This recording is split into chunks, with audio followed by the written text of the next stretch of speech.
Hello friends, ಎಲ್ರಿಗೂ ನಮಸ್ಕಾರ. ಎಲ್ಲರೂ ಹೇಗಿದ್ದೀರಾ? ನಾನು ಚೆನ್ನಾಗಿದ್ದೀನಿ, ನೀವು ಚೆನ್ನಾಗಿದ್ದೀರಾ ಅಂತ ಭಾವಿಸ್ತೀನಿ.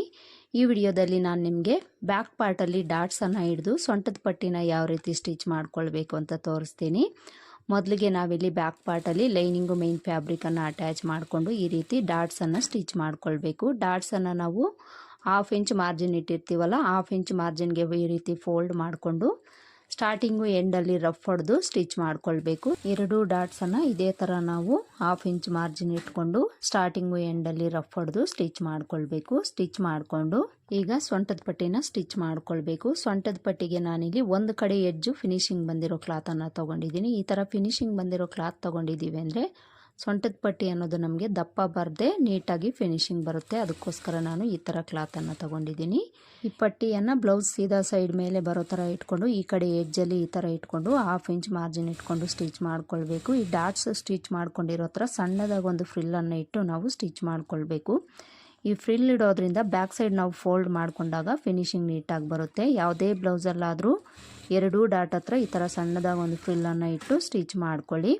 ಈ ಥರ ಸ್ಟಿಚ್ ಮಾಡಿಕೊಂಡು ಈ ಪಟ್ಟಿನ ಈ ಥರ ಓಪನ್ ಮಾಡಿಕೊಂಡು ಈ ಪಟ್ಟಿ ಮೇಲೆ ಎಡ್ಜಿಗೆ ಒಂದು ಕಿನಾರಿ ಸ್ಟಿಚ್ ಹಾಕ್ಕೊಳ್ಬೇಕು. ಈ ಸ್ಟಿಚ್ ಹಾಕ್ಕೊಳ್ಳೋವಾಗ ಇನ್ಸೈಡಲ್ಲಿ ಇರುತ್ತಲ್ಲ ಕೂಳೆ, ಅದು ಈ ಸೊಂಟದ ಪಟ್ಟಿ ಕಡೆ ಇಟ್ಕೊಂಡೆ ನೀವು ಸ್ಟಿಚ್ ಹಾಕ್ಕೊಳ್ಬೇಕು. ಈ ಥರ ಸ್ಟಿಚ್ ಹಾಕ್ಕೊಂಡು ಇದನ್ನು ಇನ್ಸೈಡ್ಗೆ ಫೋಲ್ಡ್ ಮಾಡಿ ನಾವು ಸ್ಟಿಚ್ ಮಾಡ್ಕೊಳ್ಬೇಕು. ಇಲ್ಲಿ ನೀವು ಸ್ಟಿಚ್ ಮಾಡ್ಕೊಳ್ಬೋದು, ಇಲ್ಲಾಂದರೆ ಎಮ್ಮಿಂಗ್ ಆದರೂ ಮಾಡ್ಕೊಳ್ಬೋದು. ಎಮ್ಮಿಂಗ್ ಮಾಡ್ಕೊಳ್ಳೋಂಗಿದ್ರೆ ಒಂದು 1/4 ಇಂಚ್ ಗ್ಯಾಪ್ ಬಿಟ್ಟು ದೊಡ್ಡ ಸ್ಟಿಚ್ಚನ್ನು ಹಾಕ್ಕೊಳ್ಳಿ. ಎಮ್ಮಿಂಗ್ ಮಾಡಿ ಆದಮೇಲೆ ಅದನ್ನು ರಿಮೂವ್ ಮಾಡ್ಕೊಳ್ಳಿ. ಡೈರೆಕ್ಟಾಗಿ ನೀವು ಸ್ಟಿಚ್ ಹಾಕ್ಕೊಳ್ತೀರಿ ಅನ್ನೋಂಗಿದ್ರೆ ನಾರ್ಮಲ್ ಸ್ಟಿಚ್ಚು ಎಡ್ಜಿಗೆ ಸ್ಟಿಚ್ ಮಾಡ್ಕೊಳ್ಳಿ. ಸೊಂಟದ ಪಟ್ಟಿನ ಇಲ್ಲಿ ಈ ರೀತಿ ಸ್ಟಿಚ್ ಮಾಡಿಕೊಂಡು ಎಡ್ಜ್ಗಳಲ್ಲಿ ಥ್ರೆಡ್ಡು ಎಕ್ಸ್ಟ್ರಾ ಕ್ಲಾತ್ ಏನಾದರೂ ಇದ್ದರೆ ಈ ಥರ ಕಟ್ ಮಾಡ್ಕೊಳ್ಳಿ.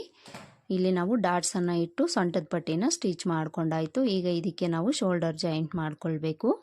ಇನ್ನು ಈ ಬ್ಲೌಸ್ನ ಎದೆ ಸುತ್ತಳತೆ ಬಂದು 40 ಇಂಚಿದೆ, ಸೊಂಟದ ಅಳತೆ ಬಂದು 37 ಇಂಚಿದೆ.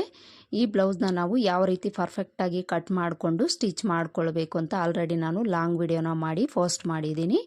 ಆ ವಿಡಿಯೋ ನಿಮ್ಗೇನಾದರೂ ಬೇಕು ಅಂದರೆ ಈ ವಿಡಿಯೋ ಟೈಟಲ್ ಕೆಳಗಡೆ ನಾನು ಲಿಂಕ್ ಕೊಟ್ಟಿರ್ತೀನಿ. ಇಂಟ್ರೆಸ್ಟ್ ಇರೋರು ಚೆಕ್ ಮಾಡಿ. ಮತ್ತೆ ಸಿಗೋಣ ಮತ್ತೊಂದು ವಿಡಿಯೋದಲ್ಲಿ. ಅಲ್ಲಿವರೆಗೂ ನಮಸ್ಕಾರ.